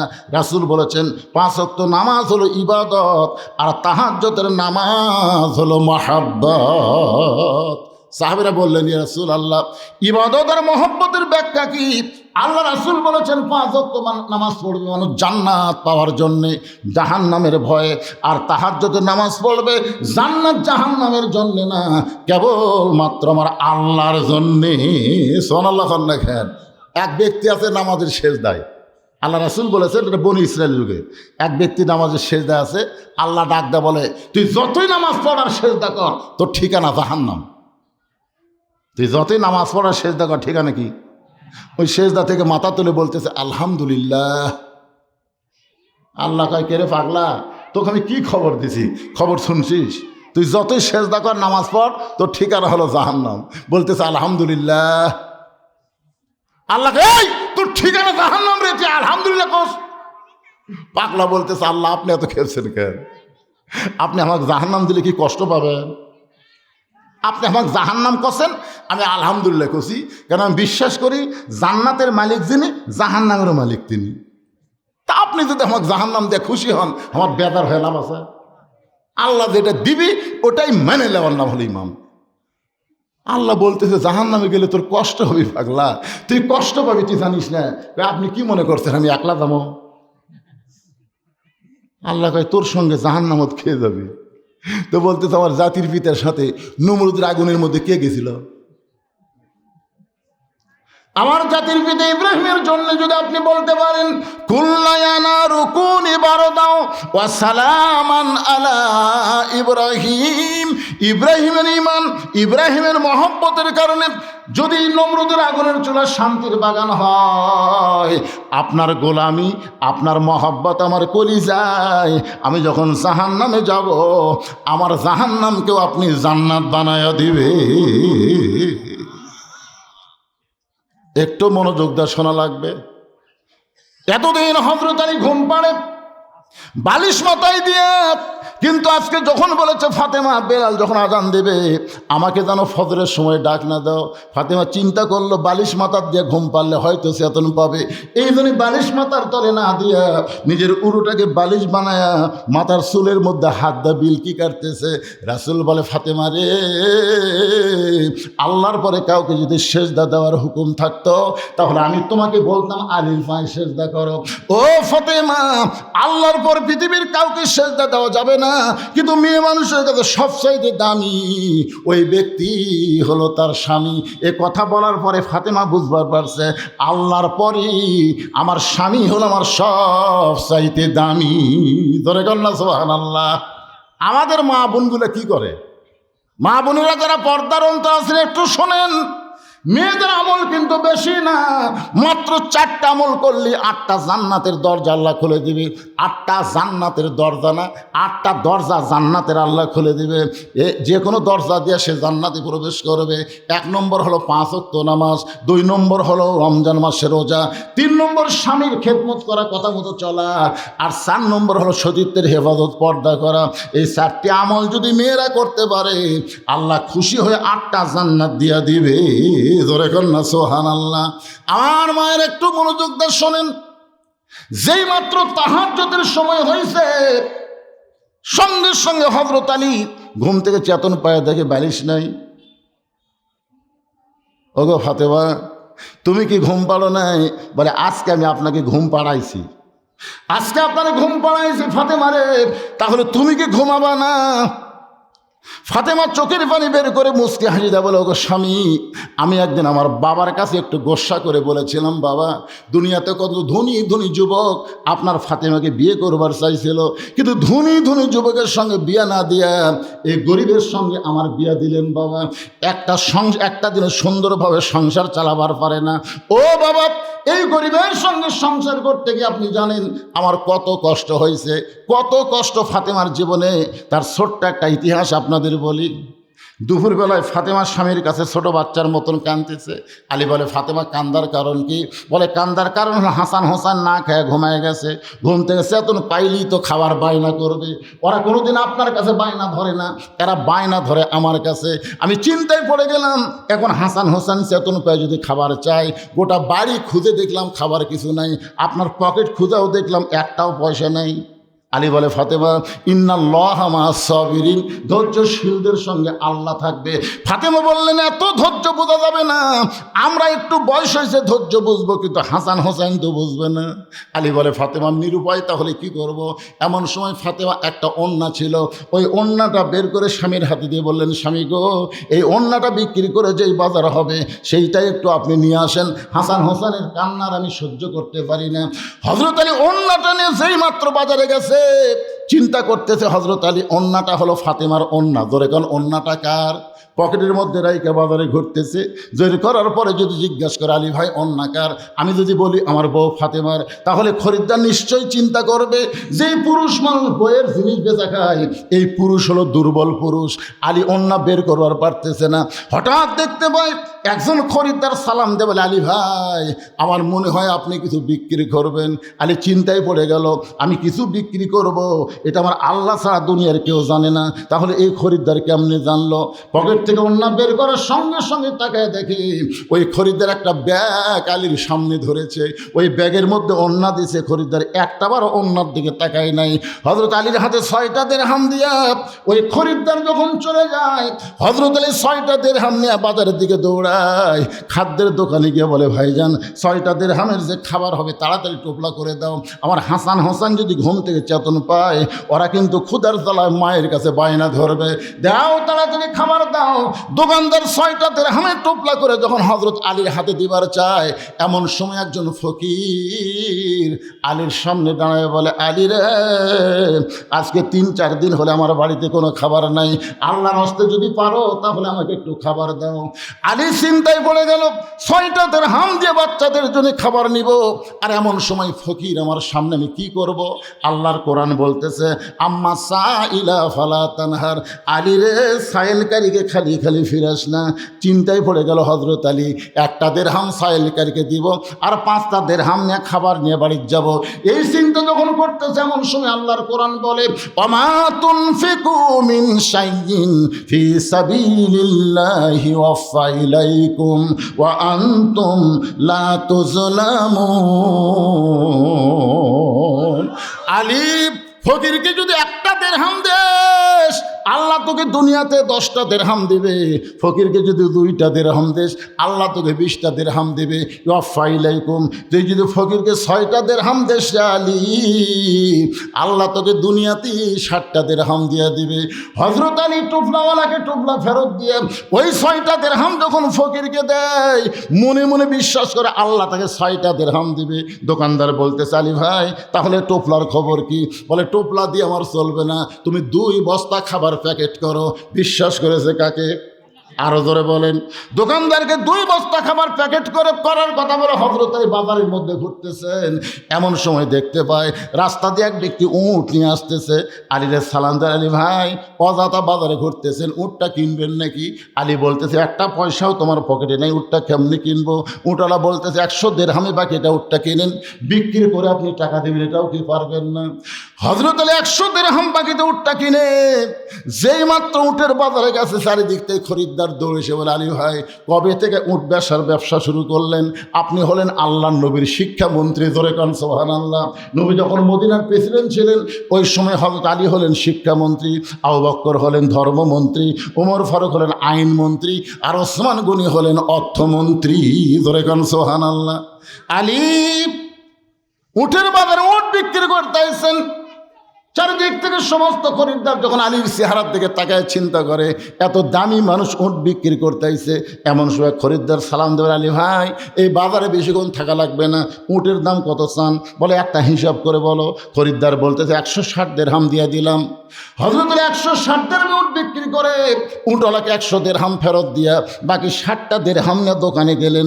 দোকানদারকে বলতেছে, ভাইজান খবর কি? বলে, 2 বস্তা প্যাকেট করে বসে আছি, দাম কত নিবা? বলে, 60টা দিরহাম দিলেই চলবে।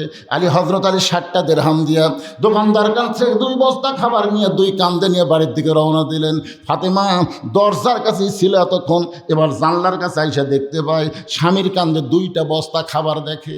দৌড়ে গিয়ে ফাতেমা দরজায় খিল আটকায় দেয়। এতক্ষণ ফাতেমা দরজা খুলেছিল, কিন্তু স্বামীর কান্দে 2 বস্তা খাবার দেখে দরজা বন্ধ করে দিল। আলী দরজায় সালাম দেয়। ফাতেমা ওয়ালাইকুম সালাম বলে বলতে, স্বামী গো, একটা অন্না বিক্রি করার টাকা দিয়ে বড় জোর 1 টোপলা খাবার হবে, আপনি 2 বস্তা খাবার কোথায় পাইলেন? যতক্ষণ না বলবেন ততক্ষণ কিন্তু দরজা খুলবো না। আলী বলতেছেন, ফাতেমা বড় ক্লান্ত হয়ে গেছি, আগে দরজা খুলে দাও, বস্তা রাখার পরে তোমাকে মূল ঘটনা বলতেছি। ফাতেমা বলতেছে, আগে বলেন তারপরে দরজা খুলবো। আলী বলতে বলতেছে আগে খোলো তারপরে বলবো। ফাতেমা বলতে স্বামী গো আপনি কি মনে করছেন একটা ওড়না বিক্রির করে টাকা দিয়ে বড় জোর এক টোপলা খাবার হবে, আর আপনি 2 বস্তা খাবার নিয়ে এসে দরজা খুলতে বলবেন? আমার হাসান না খাইয়া মরবে, 2 বস্তা কোথায় পাইলেন? যতক্ষণ না বলবেন ততক্ষণ আমি দরজা খুলবো না। প্রত্যেকটা মেয়ে মানুষ যদি ফাতেমার মতন ঘরের বউ হইতো তাহলে বাংলার কোনো স্বামী দুর্নীতি করার সাহস পাইতো না। জোরে কোন কথা ঠিক কিনা? কোথায় 2 বস্তা পেলেন? অন্য বিক্রির করে টাকা দিয়ে বড় জোর এক টোপলা খাবার হবে, যতক্ষণ না বলবেন দরজা খুলবো না। খালি চিন্তা করে কি বইয়ের কাছে আমি পরাজয় কখনই। এমন সময় আল্লাহর কোরআন বলতেছে আর রিজালু কাওয়ামুনা আলান নিসা, পুরুষ কোনোদিন নারীর নিচে যাবে না, পুরুষ থাকবে উপরে, নারী থাকবে নিচে। ধরে কারণ সুবহানাল্লাহ।